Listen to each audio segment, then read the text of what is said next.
We've all been there. One class in high school, you can have the most friendliest of teachers who is willing to help at any cost, even if it means coming in early to help you through last night's homework.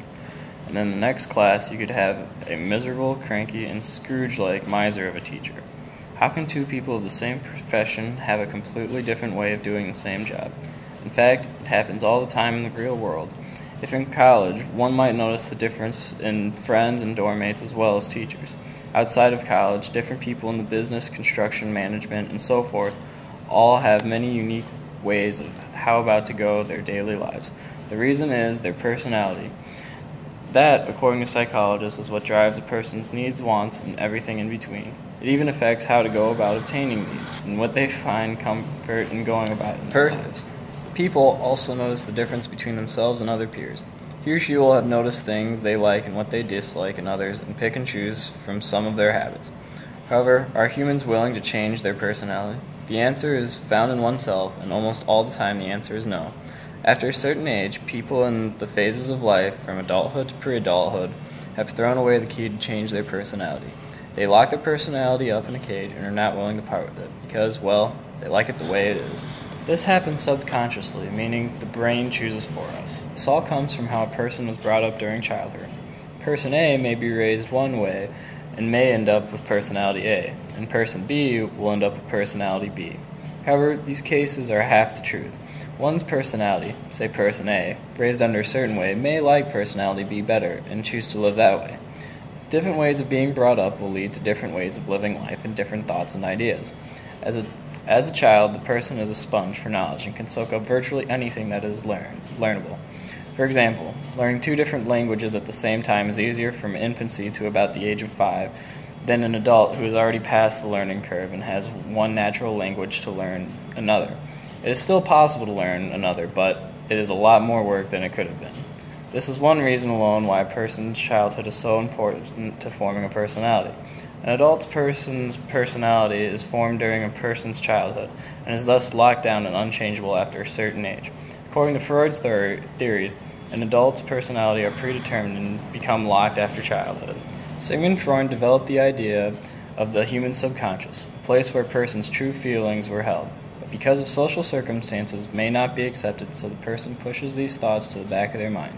Every once in a while, these thoughts emerge and may even surprise the person with these thoughts. They may also emerge in the form of offhanded jokes and storytelling, or even through sarcasm. Back then, Freud thought it was only tragic events so horrible to a child that in order for the child's personality to deal with the traumatic event and to save itself, it suppressed the issue and problems as well as the event into the subconscious, so the troubled person can go about living life happy. Carrying these burdens, unknown burdens, is what led to the patients to their current troubled mind frame. This method took Freud to another theory which divided a child's development into 4 stages. If their child's needs are met in any one of these stages, then a disorder, or fixation as Freud called them, would appear later in the person's life. Thus, this would have an effect on a person's developing personality. They are broken down into 4 stages based on a child's sense of sexuality and fail to have these sexuality needs met. These would affect the way they act later in life, such as being excessively organized, believing it is okay and needing a cigarette or other addictions, and being able to make excuses for them, or in becoming overly aggressive to the other sex and believing that they are more superior. The first stage to a child's development is called the oral stage. The stage ranges at birth and goes on till finished at the age of 2. The name has been justly named because during this time infants are nursing and then weaning off to the bottle. This consumption of milk is done through the mouth. The problem here can occur in a number of ways, but the main problem is weaning the child away from the bottle either too early or too late. It is a common occurrence because every baby's needs and developmental time frame vary from one another. If not at the right time or any other problem happens where the infant's needs are not met, then problems later in life could occur, such as addiction abuse, which is mostly met through consumption in the mouth. Another example could be having the constant need to have something in the mouth. One way to notice if one has this fixation is if the person chews on pins, erasers, basically anything hand. Nail biters are also thought to have their problem derived from here. Another example is the second stage, and is called the anal phase, where the child is taught how to use the toilet again. Again, if taught too late or too early, a fixation will occur. If problems occur here, then an unnecessary organized adult is to become. This is where the term being anal comes from. Being anal is considered a flaw in a person's character. This will be kept in the subconscious and may appear when the child enters the school system. This may have a great effect on the child and can tend to leave the child to grow independently and tend to have friends stray away from them. This person will then have to grow without companionship and have the outlook on life as full of untrustworthy, isolating people. According to a study conducted by Joan Treichel, the seeds of disordered adult personalities may be found in adolescence. An emotional or behavioral disorder during adolescence often seem to precede a personality disorder in adulthood, although in general, adolescents with disruptive behavior disorders may not significantly more likely than adolescents with emotional disorders to have adult personality disorders. This has only proven half of the idea. A childhood does in fact form an adult personality, but when does this personality that was formed in childhood decide that it is going to choose one set personality and stick with it? Again, everybody is different. People develop at different rates based on their upbringing. Some of these factors include environment, involvement of parents in the child's life, and the community they were brought up in. A person subconsciously chooses their personality when they decide it is the right way for them to go about their lives. At this point, though, there is almost no hope of unlocking that chosen personality. Most of the time, this works for a person, and they are completely happy with their unknown choice. There are a few instances where the choice is not right for one of the individuals. Why this happened is still being studied and examined. People still seek help. Seeking help is one thing, over the problem is a completely different monster.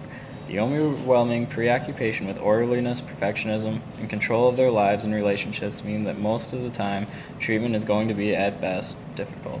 Treatment options that do not fit within the client's cognitive schema will likely be quickly rejected rather than attempted. Individuals who suffer from these disorders have difficulty in incorporating new and changing information into their lives, so new learning takes place over only a great deal of time instead of, as discussed earlier, when the infants can learn anything so quickly in order to survive on their own in the real world. Their ability to work with others is equally affected because their current personalities allow the person to see the world as ideas as black and white, their way of doing things and the wrong way of doing things. Thus, there is a point where personalities are chosen. They lock up and cannot be changed, meaning that monster teacher you had back in grade school is unlikely to change his ways. He's still going to probably be too rigid instructor for you. He will probably grade your papers too harshly and thus fail you. Do not worry, it is not you he hates. It is both of your personality differences.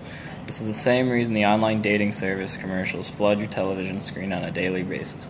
There are thousands of different personalities because there are so many different people with so many different upbringings. It is hard to change these personalities after childhood, where the personality is formed and developed, willing to change and adapt to the environment around it and experiment with what works best for the individual. According to Freud's theories, an adult personality are predetermined and become locked after childhood. So what personality is best for you? You may only have so long.